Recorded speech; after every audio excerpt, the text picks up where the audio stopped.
السلام علیکم ورحمۃ اللہ وبرکاتہ۔ الحمد للہ وکفا وسلام علی عباده الذین اصطفى، اما بعد فقد قال اللہ تبارک وتعالی فی القرآن المجید والفرقان الحمید، فأعوذ بالله من الشيطان الرجيم، بسم الله الرحمن الرحيم، ونهى النفس عن الهوى فإن الجنة هي المأوى، وقال تبارك وتعالى في القرآن المجيد والفرقان الحميد، ومن تزكى فإنما يتزكى لنفسه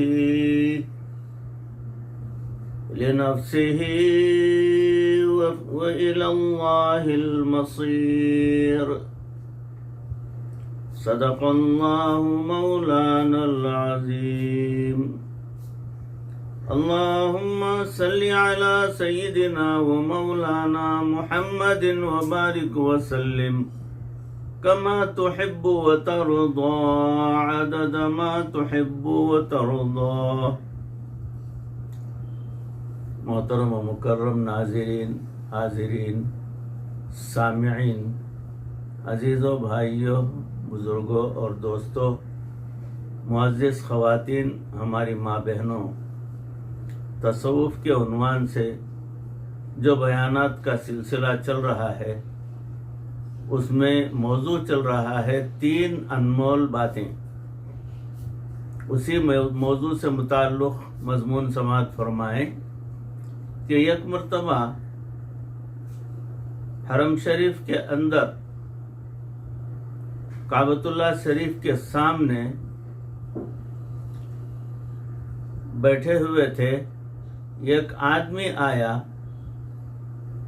اور آ کر کہنے لگا، حضرت یہاں بہت سے مانگنے والے ہوتے ہیں، کیا پتہ کون مستحق ہے اور کون مستحق نہیں ہے، کس کو دیں اور کس کو نہ دیں، میرے سمجھ سے باہر ہے۔ تو حضرت مدظ اللہ العالی نے فرمایا، یہ بتاؤ اللہ رب العزت کے تمہارے اوپر کتنے انعامات ہیں، کتنی نعمتیں ہیں، کیا تم ان سب نعمتوں کے مستحق تھے؟ کہنے لگا، حضرت نہیں،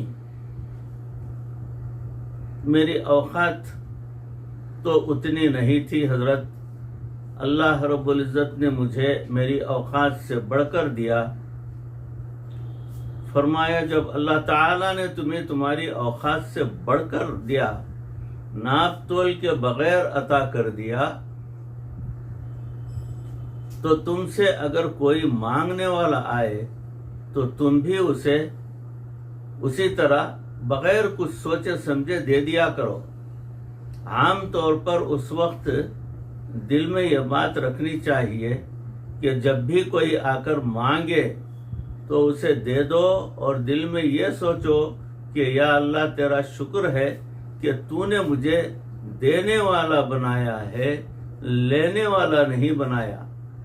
وہ عبرت کا وقت تھا، عبرت کا وقت ہوتا ہے کہ جب کوئی تمہارے سامنے ہاتھ پھیلا کر کھڑا ہو، دامن پھیلا کے کھڑا ہو، اس وقت اللہ رب العزت کی نعمتوں کو دیکھا کریں، اس وقت اپنے دل میں اللہ رب العزت کے احسانات کو یاد کیا کریں کہ جس نے تمہیں اتنا رزق دیا کہ آج کوئی دوسرا تمہارے دروازے پر مانگنے کے لیے آیا، اللہ تعالیٰ یہ بھی تو کر سکتے تھے کہ اس فقیر کو دے دیتے اور تمہیں اس کے دروازے پر سائل بنا کر کھڑا کر دیتے، تو پھر کیا ہوتا؟ اس لیے جب بھی کوئی سائل مانگنے کے لیے آئے، حتی الوسع کوشش یہ ہو کہ اس کو دے دیا جائے، بھلے تھوڑا دیں یا زیادہ دیں، یہ اور بات ہے، اور ہمیشہ اپنے مال میں سے کچھ نہ کچھ صدقہ ضرور دے دیا کریں۔ ایک اچھا وقت تھا کہ عورتیں جب گھر میں روٹی پکانے کے لیے آٹا گوندتی تھیں تو آٹا گوندتے ہوئے ایک مٹھی آٹا نکال کر علیحدہ رکھ دیا کرتی تھیں اور نیت کر لیتی تھیں کہ یہ صدقے کا آٹا ہوتا ہے۔ چنانچہ وہ صدقے کا آٹا ہوتا تھا۔ چنانچہ کوئی فقیر آئے تو اس کو دے دیا جاتا تھا، کہ کسی مدرسے میں بھجوا دیا جاتا تھا، تو اس وقت عورتیں کچھ نہ کچھ مقدار اپنے مال میں سے صدقہ کیا کرتی تھیں۔ اب وقت کے ساتھ ساتھ یہ عادتیں بہت کم ہوتی چلی جا رہی ہیں۔ نبی اکرم صلی اللہ علیہ وسلم نے ایک حدیث پاک میں قسم اٹھا کر فرمایا کہ جو انسان اپنے رزق میں سے اللہ رب العزت کی راہ میں خرچ کرتا ہے، اللہ تعالیٰ اس کے رزق میں برکت عطا فرما دیتے ہیں۔ یہ تو حقیقت ہے، صحیح ہے، آزمایا ہوا ہے۔ آج اکثر عورتوں کو دیکھا کہ آ کر کہیں گی حضرت دعا کریں، کاروبار میں برکت نہیں، کوئی کہے گی مال میں برکت نہیں، کوئی کہے گی کہ گھر کے سب لوگ کماتے ہیں مگر خرچے پورے نہیں ہوتے۔ اگر آپ غور کریں تو وہ اپنے مال میں سے اللہ کی راہ میں خرچ کرنے کے عادی نہیں ہوتے۔ جب وہ اللہ کے راستے میں خرچ نہیں کرتے تو اللہ تعالیٰ ان کی ضروریات کو بڑھا دیتے ہیں۔ چنانچہ جتنا کماتے ہیں ضرورتیں اس سے زیادہ بڑھ جاتی ہیں۔ تو انسان کو یہ نہیں دیکھنا چاہیے کہ میرے پاس کم ہے یا زیادہ ہے، کچھ نہ کچھ اللہ رب العزت کے راستے میں ضرور خرچ کرتے رہنا چاہیے۔ انسان جو کچھ اپنے ہاتھ سے صدقہ کرتا ہے، دنیا میں بھی اس کی برکتیں ہوں گی اور آخرت میں بھی اس کی برکتیں ضرور ہوں گی۔ بلکہ اپنے چھوٹے بچوں کو یہ عادت سکھانی چاہیے کہ اگر کوئی مانگنے والا آئے تو خود دینے کے بجائے اپنے بچے کو دیں کہ بیٹا 1 روپیہ لے لو اور فلاں کو جا کر دے دو، بیٹی یہ روپیہ لے لو اور فلاں عورت غریب مانگنے والی کو دے دو، تاکہ ان چھوٹے بچوں کے ذہن میں بھی یہ بات بیٹھے کہ ہم کو اللہ کے راستے میں مال خرچ کرنا چاہیے۔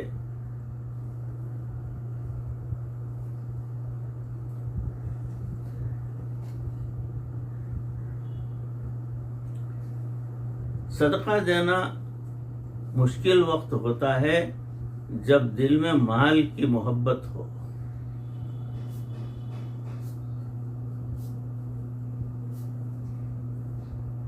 تو اس وقت جب صدقہ دیتے ہیں وہ دل جو ہے آگے نہیں بڑھتا ہے، ارادہ نہیں ہوتا اور ہاتھ آگے نہیں بڑھتا، وہ مال کی محبت کی وجہ سے ہوتا ہے۔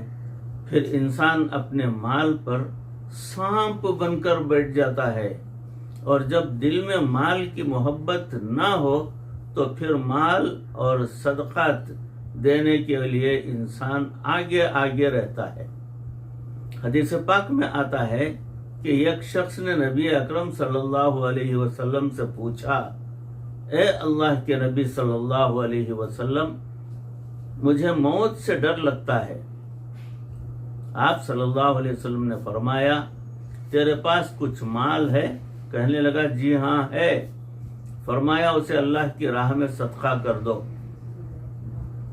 انہوں نے صدقہ کر دیا۔ کچھ دنوں کے بعد پوچھا کہ بتاؤ کیا حال ہے؟ وہ کہنے لگے حضرت اب موت سے ڈر ختم ہو گیا ہے، اب تو میرا مرنے کو جی چاہتا ہے۔ نبی اکرم صلی اللہ علیہ وسلم نے فرمایا کہ انسان کا دل وہاں لگتا ہے جہاں اس کا مال اور ذخیرہ ہوتا ہے۔ سرمایہ ہوتا ہے.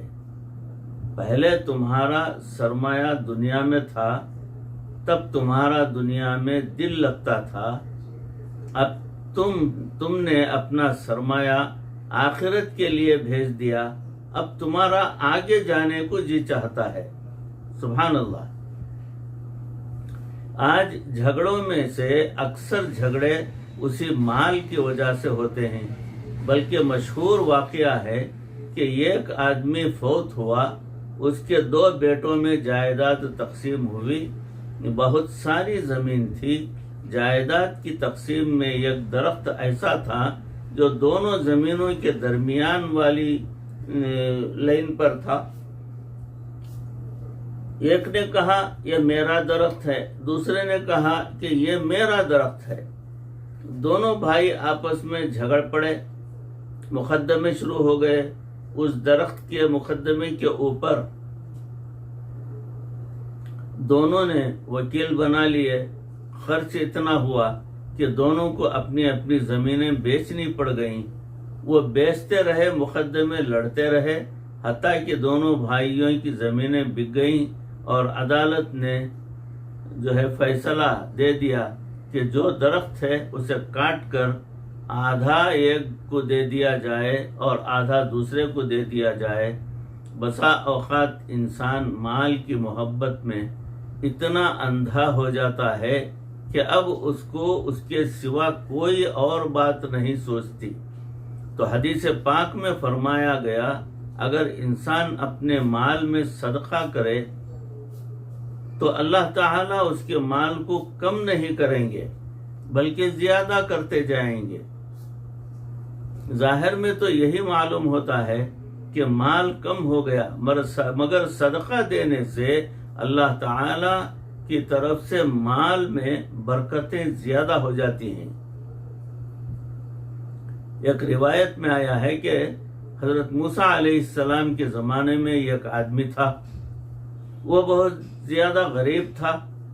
وہ حضرت موسیٰ علیہ السلام کی خدمت میں حاضر ہوا اور کہنے لگا کہ حضرت آپ کوہ طور پر جاتے ہیں، وہاں جا کر میرے لیے دعا کریں کہ میری زندگی کا جتنا بھی رزق ہے وہ اللہ تعالی ایک ہی وقت میں مجھے دے دے.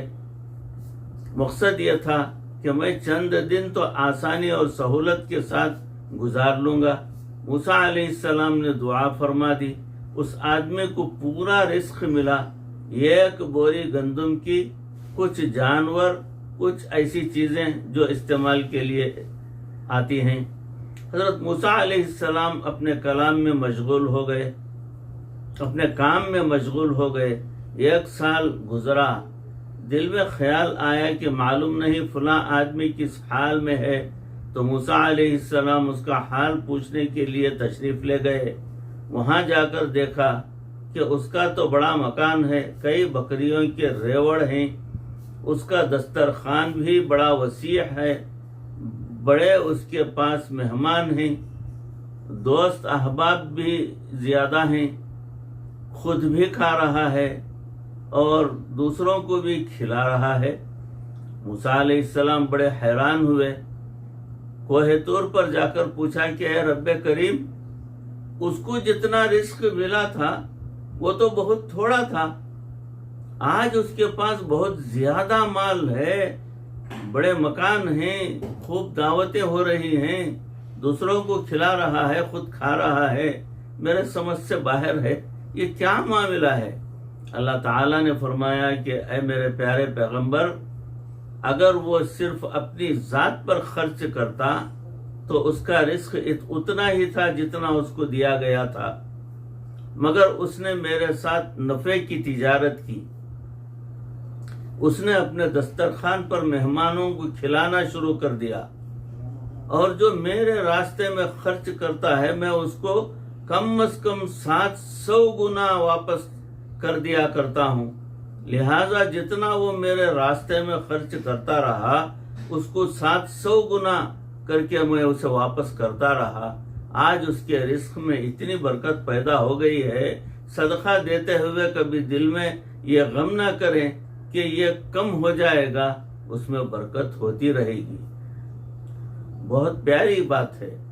ہمارے مشائخ نے یہاں تک فرمایا کہ عورت اگر گھر میں سالن بنانے لگے تو ہنڈیا میں پانی ڈالتے ہوئے 2-3 گھونٹ اس میں پانی زیادہ ڈال دے.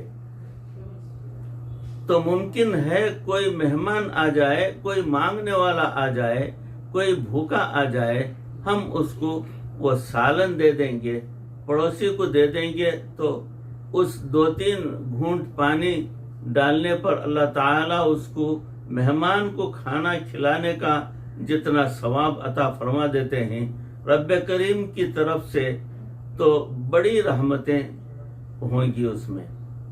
ایک بزرگ کا واقعہ لکھا ہے کہ انہوں نے ایک مرتبہ سفر کرنا تھا اور ان کو ماں نے نصیحت کی تھی کہ جب تم سفر میں نکلا کرو تو اللہ کے راستے میں کچھ نہ کچھ خرچ کیا کرو.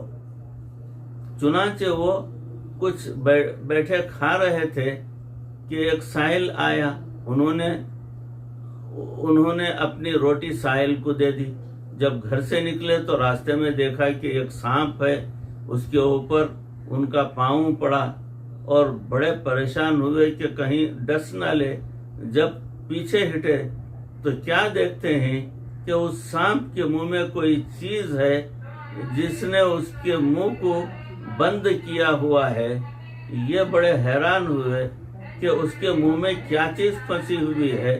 جب اس کو مارا تو دیکھا وہ روٹی کا ایک ٹکڑا تھا جو اس کے منہ میں پھنسا ہوا تھا.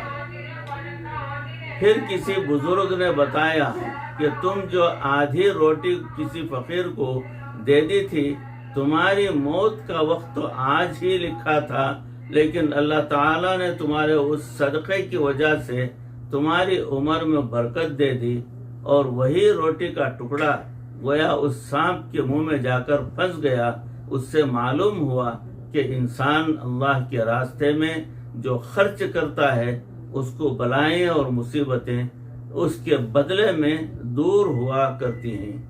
عزیزوں، بھائیوں، بزرگوں اور دوستوں، موضوع چل رہا ہے. اسی موضوع کی اگلی کڑی انشاءاللہ اگلی نشست میں آپ کے روبرو پیش کرنے کی کوشش کروں گا. اللہ رب العزت ان کہی سنی باتوں پر اس عاجز کو بھی، آپ تمام کو بھی عمل کرنے کی توفیق عطا فرمائے. اللہ صدقے کی جو ہے فضائل کو جانتے ہوئے اس کے اوپر ہم کو بھی عمل کرنے کی توفیق عطا فرمائے. اللہ ہمارے گناہوں کو معاف فرما. اللہ ہمارے زندگی کے تمام مسائل کو حل فرما. اے اللہ، کہی سنی باتوں کو پر عمل کرنے کی ہم سب کو توفیق عطا فرما. مرتے دم تک کسی کا محتاج نہ بنا. کلمے والی زندگی اور کلمے والی موت نصیب فرما. وآخر دعوانا الحمدللہ رب العالمین. السلام علیکم ورحمۃ اللہ وبرکاتہ.